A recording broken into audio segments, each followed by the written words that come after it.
having some weight loss tips and tricks for you. So what I want to first outline is the cycle of weight loss that I see being repeated again and again and again, and the big flaw that is keeping women stuck and stopping you from either seeing the scale move or seeing the scale stay once you've lost the weight. So the typical weight loss cycle that women go through when they come to me is that they've been through this. So first, something triggers them to want to lose the weight. So whether they saw themselves in a picture that they weren't happy with, whether they've got a wedding coming up that they want to get ready for, whether they tried on, their big stretchy clothes and they're even getting too small now. So something triggers you to get motivated to want to change.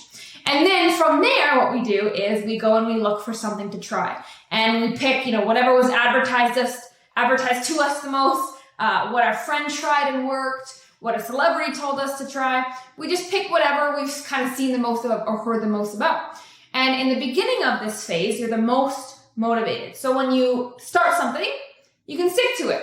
Now, depending on who you are and where you're at, you can stick to it maybe for a couple days, maybe for a couple weeks. But something always happens that ruins your momentum.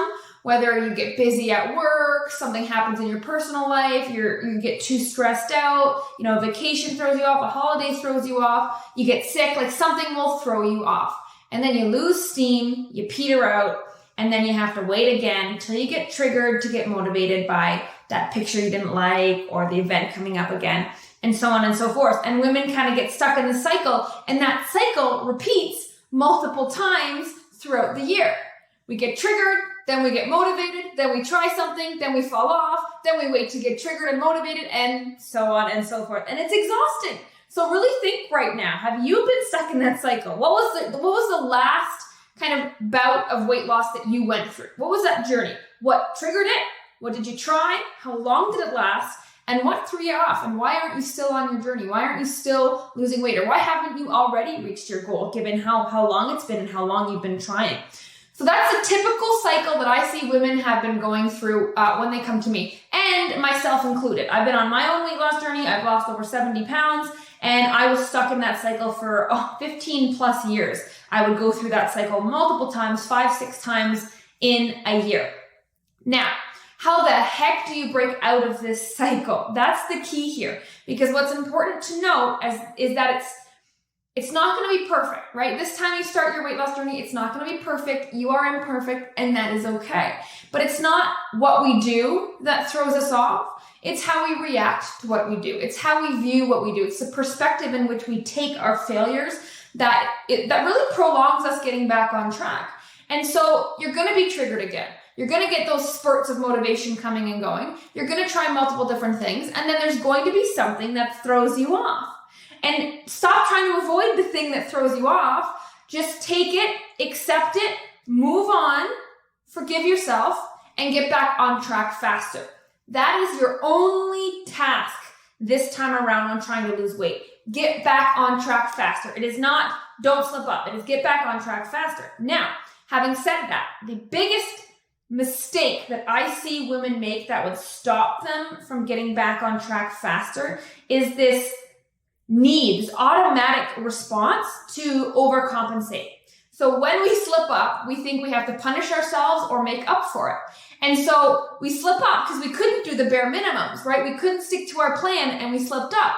So then our brain, for some reason, we feel guilty and we get anxious and we're like, oh man, not again. I can't let this happen again.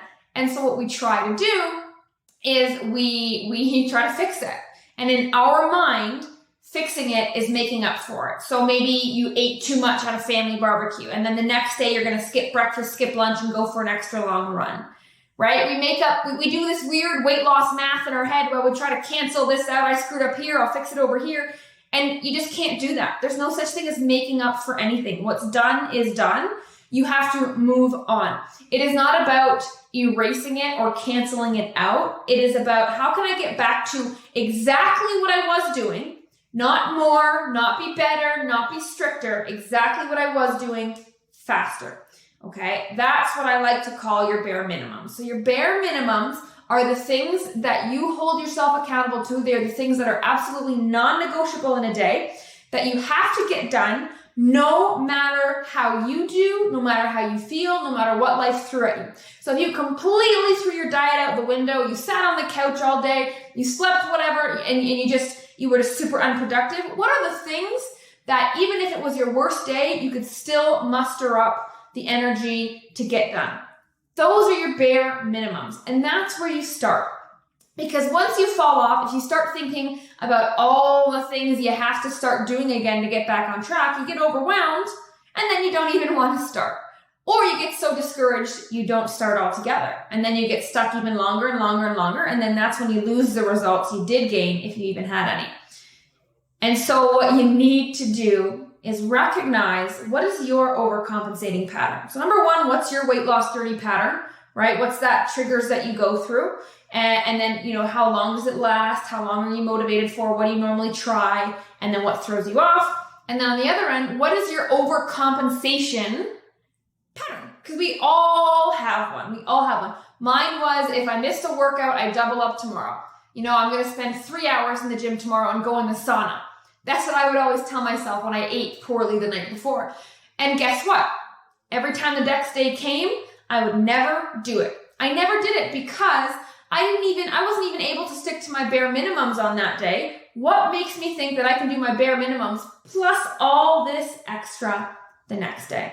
It's just not possible, and it's silly, and you're setting yourself up for failure. You're setting yourself up for disappointment, because not only are you disappointed in the fact that you did mess up, now you're disappointed in the fact that you couldn't make up for your mess up. Where if you just brushed off the slip up, you said, it is what it is, I'm back on track immediately with my bare minimums, then you slowly build up momentum. You do not need to go up and down and do a crazy leap to make up for anything. You are human. You are imperfect. Embrace it. That's what makes your journey so unique and so special. And you never know who's watching, and you never know who's going to need to hear about your journey one day. So, learn your patterns. Learn how you try to fix your patterns, because the way that we try to find solutions to our weight loss is also broken. Okay, and I can tell you that from experience. I came up with some really weird solutions of how to lose weight, what is right, how to make up for it. Learn where your mind goes in that sense. Like, how do you try to overcompensate? And then let it all go, and then put it to practice in the real life where you can actually take note of when you're doing it. Because the first step to actually breaking the cycle and a pattern and changing and really making this time the time that you lose weight once and for all is noticing your patterns.